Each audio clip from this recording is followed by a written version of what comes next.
Assalamualaikum warahmatullahi wabarakatuh. Nah, teman-teman, di sini saya mau kasih tahu ide usaha atau ide jualan, peluang usaha buat rumahan ya. Dan di sini saya produksi serba dari singkong ya. Jadi singkongnya ada yang dijadiin pikda, terus ada yang dijadiin misda juga, terus ada yang dijadiin keripik asrud ya.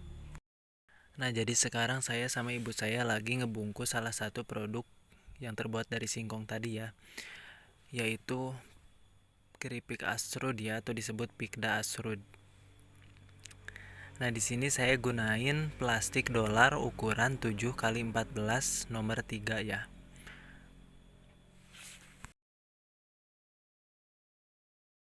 Nah, jadi di sini saya jelasin takaran perbungkus untuk keripik asrud ini. Jadi takarannya kurang lebih 3 sendok ya. Jadi per picisnya itu 3 sendok. Sedangkan saya jual satu picisnya itu harga 1000. Nah, jadi ini dijualnya itu ke warungan-warungan gitu yang ada di daerah lain gitu.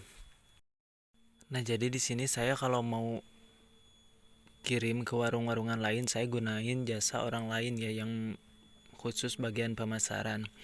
Jadi khusus untuk orang yang memasarkan produk saya, dari sayanya dikasih harga 7.000 per pak atau 8.000 per pak. Jadi enaknya produksi di rumahan seperti ini kan kita jadi ada waktu bersama keluarga juga gitu kalau usaha sendiri ya teman-teman. Terus tidak menguras waktu juga. Nah, di sini ini hasil pembungkusan tadi ya teman-teman.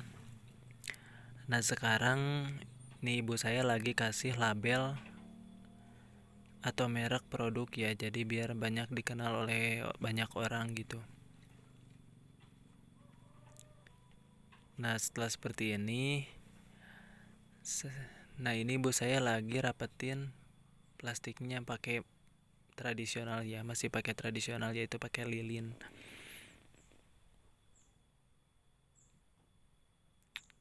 Gak harus. Nah, di sini saya mau kasih tahu hasil penjualan setelah pemasaran ya. Jadi di sini saya sekali pemasaran itu 50 pak ya. Sedangkan harga per paknya itu 8.000. Nah, sekarang kita jumlahin jadi 180 pak dikali 8.000 ya, jadi 1.200.000. Lumayan kan teman-teman?